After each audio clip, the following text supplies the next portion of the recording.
We open with John McClane, a rough, around-the-edges New York cop, arriving in Los Angeles on Christmas Eve. He's here to visit his estranged wife, Holly, and their two children. The relationship is strained. Holly took a high-profile job at the Nakatomi Corporation, which meant moving across the country. John, tied to his NYPD roots, stayed behind. They've been living apart since. The first thing we notice about John is how out of place he feels in LA. The airport, the limos, the corporate glass towers, it's not his scene. A kind-hearted limo driver, Argyle, picks him up. Argyle is chatty, charismatic, and represents the exact opposite of McClane's stoic, no-nonsense demeanor. Their conversation reveals John's vulnerabilities. He's not here as a hero. He's here as a man trying to fix his marriage. They arrive at the Nakatomi Plaza, a sleek 40-story skyscraper where Holly is attending her company's Christmas party.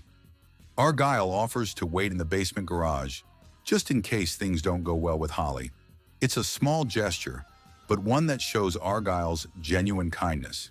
He's a subtle but important player in this story. Inside the tower, John navigates the luxurious, almost alien world of corporate wealth. Marble floors, fountains, and glass walls. It's all a far cry from his gritty New York beat. He's directed to the 30th floor, where the party is in full swing. Champagne flows, business deals are toasted, and the atmosphere is smug with 80s corporate excess. It's here we meet Holly, introduced not through a romantic reunion, but through an office nameplate, Holly Gennaro.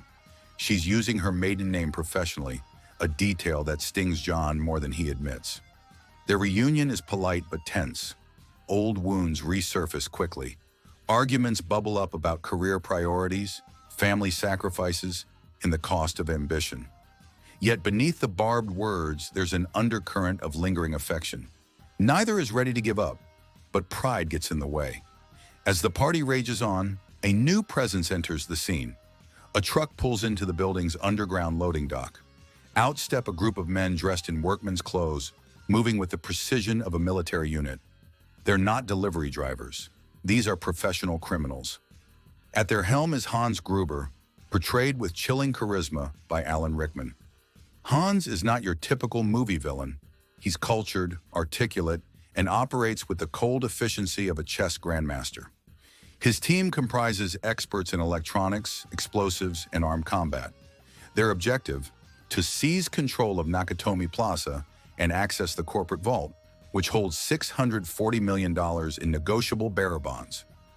The execution is flawless. Security guards are neutralized. Communications are cut. Elevators are commandeered. Within minutes, the building is isolated. The guests at the party, oblivious to the danger, are soon corralled into the main atrium as hostages. John McClane, however, is separated from the crowd. In a stroke of narrative luck, he was in the bathroom, barefoot, when the assault began. From this moment on, McClane becomes an unintentional fly in the ointment. A lone man caught in a high-stakes hostage situation, armed with nothing but his instincts and police training. What follows is not an immediate counterattack, but a tense, methodical game of cat and mouse. McClane understands his disadvantage. He's outnumbered, outgunned, and has no shoes. His first priority is to assess the threat, avoid detection, and alert the outside world. He navigates the upper floors, ducking into unfinished offices and air ducts, all while piecing together the scope of the terrorist's plan. Along the way, he scavenges weapons and supplies from fallen enemies. His resourcefulness becomes a defining trait. Meanwhile, Hans Gruber continues his facade of control. He poses as a political extremist, demanding the release of various revolutionary comrades worldwide. But these demands are a smokescreen. His real goal is the vault. Hans's demeanor is calm, almost gentlemanly, but there's a palpable menace beneath the surface. He's not interested in ideology. He's here for the money.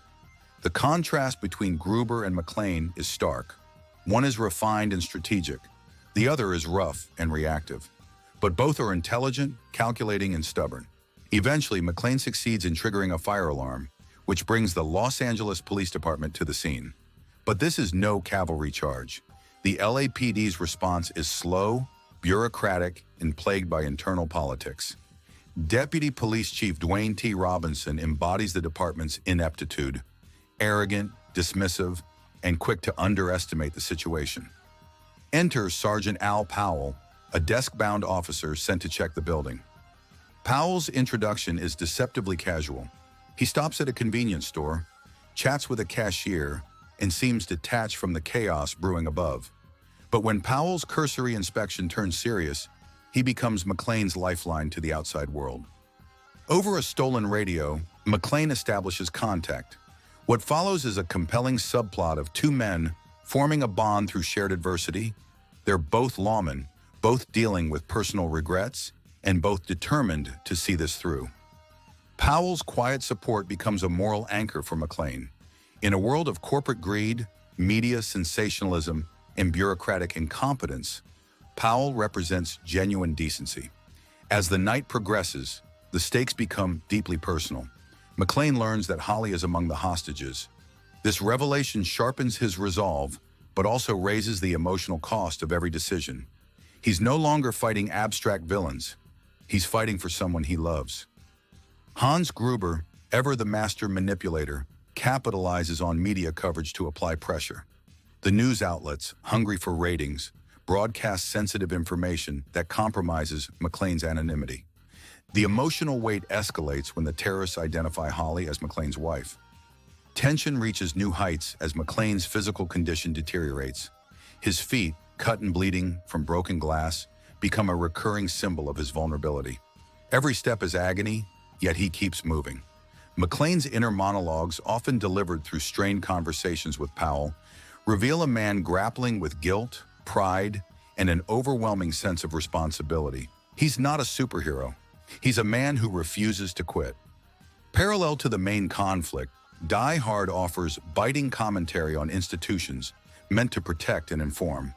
The media, embodied by the self-serving reporter Richard Thornburg, exploits the crisis for personal gain. Thornburg's invasive reporting endangers hostages and strains McClane's already fragile emotional state. His actions are not just unethical, they're actively harmful. The FBI's arrival introduces further complications. Agents Johnson and Johnson, no relation, epitomize federal arrogance.